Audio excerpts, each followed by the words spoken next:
بغیر. اسی لیے اللہ نے ایمان کے بعد نماز عطا فرمائی ہے اس بات کی مشق کرنے کے لیے کہ ہر مسلمان مرد اور عورت دن میں 5 مرتبہ اپنے تمام تر کاموں کو چھوڑ کر اللہ کے دربار میں آئے اور آ کر آنکھ کا استعمال سیکھے کہ بھئی آنکھ سے کیا دیکھنا ہے، اپنے زبان سے کیا بولنا ہے، اپنے ہاتھوں سے کیا پکڑنا ہے، اپنے پیروں کو کہاں رکھنا ہے. پورے بدن کا استعمال سکھانے کے لیے اللہ دن میں 5 مرتبہ ہر مرد اور عورت کو اپنے دربار میں بلا کر کھڑا کرتے ہیں اور اپنے سامنے کھڑے کر کے کہتے ہیں کہ سب سے پہلے تو اقرار کر کہ تیری پرورش کا تعلق تیرے شوہر سے نہیں ہے، تیری نوکری سے نہیں ہے، تیرے ملک اور مال سے نہیں ہے، بلکہ تیری پرورش کا تعلق ایک اللہ کی ذات کے ساتھ ہے. الحمدللہ رب العالمین. یہ تمام تعریفیں اس اللہ کے لیے ہے جو تمام جہانوں کے پالنے والے ہیں. رکوع میں گئے تو یہی کہ سبحان ربی العظیم، سجدے میں گئے تو یہی کہ سبحان ربی الاعلی.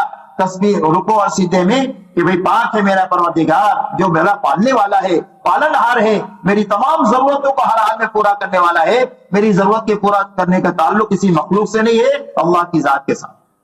فرمایا ایمان کے سیکھنے کے لیے اور اپنے بدن کا استعمال صحیح کرنے کے لیے دن میں 5 مرتبہ بلایا جاتا ہے کہ اپنی نماز کے ذریعے سے اپنی 24 گھنٹے کی زندگی کو بنا لو.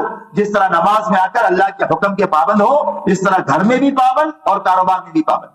اسی لیے فرمایا ان الصلاۃ تنہی عن الفحشاء والمنکر. فرمایا نماز آدمی کو بے حیائی اور برائی کے تمام کاموں سے روکتی رہتی ہے. نماز بنتی جائے گی تو زندگی صاف ستھری بنتی جائے گی. نماز کی مثال ایسی ہے جیسے گھر میں روشن دان ہوتا ہے یا کھڑکی ہوتی ہے. گھر کا خراب دھواں باہر جو جائے گا وہ اسی روشن دان سے جائے گا اور تازہ ہوا جو گھر میں آئے گی وہ اسی روشن دان سے آئے گی. زندگیوں میں جتنی برائیاں ہیں فرمایا نماز کے راستے سے نکلے گی اور جتنی اچھائیاں زندگیوں میں اللہ کو پسند ہے وہ نماز کے راستے سے آئے گی. اسی لیے اللہ نے زندگیوں کے بننے کا راستہ نماز عطا فرمائی. حضور صلی اللہ علیہ وسلم اور سارے نبیوں کی زندگیوں میں آپ کو بنیادی چیز جو ملے گی وہ نماز ملے گی ایمان کے بعد میں. اور ایمان نماز کی عملی شکل ہے. نماز جو ہے وہ اللہ کے بندہ ہونے کا اقرار ہے اور نماز جو ہے یہ اللہ کی بندگی کا اظہار ہے. فرمایا دوسری اللہ نے ایمان کے ساتھ نماز اس لیے دیا تاکہ پوری زندگی کو دے. اور میرے محترم بھائی اور بہنوں، اللہ نے نماز اتنی بڑی چیز عطا فرمائی اس امت کو کہ دنیا کے سارے انسان اپنے تمام تر ساز و سامان اور اپنی تمام تر ٹیکنالوجی اور ترقیات کے ذریعے سے وہ کام نہیں کر سکتے ہیں جو ایک ایمان والا مرد یا ایمان والی عورت 2 رکعت نماز کے ذریعے سے کر سکتے. دنیا کے سارے انسان آسمان سے رکی ہوئی بارش کو اتروا نہیں سکتے اور آنے والی بارش کو رکوا نہیں سکتے. اللہ نے نماز میں یہ طاقت عطا فرمائی ہے. حضور صلی اللہ علیہ وسلم کے پاس ایک مرتبہ جمعہ کے دن صحابہ جب جمعہ کی نماز کے لیے آئے تو کہنے لگے اللہ کے رسول پانی کی کمی کی وجہ سے باغات سوکھ رہے. تو آپ نے دعا فرمائی اللہم اسقنا، اے اللہ پانی دیجئے.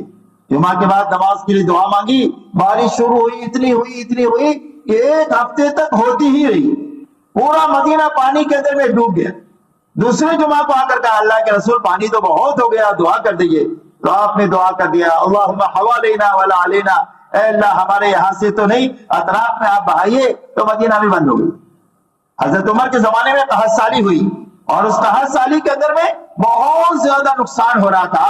تو انہوں نے ایمان والوں کو میدان میں لے جا کر کے 2 رکعت صلاۃ الاستسقاء پڑھی، بارش طلب کرنے کی نماز. اور 2 رکعت نماز پڑھنے کے بعد یوں کہا اللہم انا نستغفرک ونستسقیک، اے اللہ تجھ سے ہم اپنے گناہوں کی بخشش مانگتے ہیں اور تجھ سے پانی طلب کرتے ہیں. ابھی وہ بستی میں نہیں آئے ہیں کہ بادل میں سے آواز آ رہی ہے کہ اے ابو حفص، حضرت عمر کی کنیت ہے، تمہارے پاس اللہ کی مدد آ گئی اور بارش آ گئی اور اللہ نے چند مہینوں میں ساری قحط سالی کو دور فرما دیا. ایک صحابی سفر میں ہی اور ایک ڈاکو نے پکڑ لیا، قتل کروں گا تمہارا مال لوں گا. 2 رکعت پڑھنے، 2 رکعت نماز پڑھی اور اس کے بعد دعا مانگی یا ودود یا ذو العرش المجید یا فعال لما يريد اسألك بعزتك التي لا ترام وبملكك الذي لا تضام وبنورك الذي ملأ اركان عرشك ان تكفيني عن شر هذا اللص. یہ دعا مانگی اللہ کے صفات کو بیان کر کے کہ اللہ اس چور سے مجھے نجات دے دیجئے. تو ایک گھوڑے سوار آیا اور آ کر کے اس نے نیزہ مار کر اس کو ختم کیا. یہ پوچھا کون ہے تو؟ فرمایا انا ملک من السماء الرابعہ، میں 4تھے آسمان کا فرشتہ ہوں. جب تم نے یہ دعا مانگی تو آسمانی دنیا میں آسمان کے دروازے بجنے لگے اور اللہ سے درخواست کی گئی کہ آپ کا ایک مظلوم بندہ ہے، اس کی حمایت کے لیے ہم کو بھیج دیجیے، مجھے اللہ نے بھیجا، اور جو بھی اللہ سے ایسی نماز پڑھ کر کے دعا مانگے گا اللہ اس کی ضرور مدد فرمائے۔ اس لیے اللہ نے نماز عطا فرمائی۔ یہ دین کا دوسرا شعبہ ہے ایمان کے بعد عبادت کا۔ جب ایمان اور نماز بنے گی تو اب معاشرت بنے گی۔ پہلے بنیاد ہوتی ہے، اس کے اوپر عمارت کھڑی ہوتی ہے۔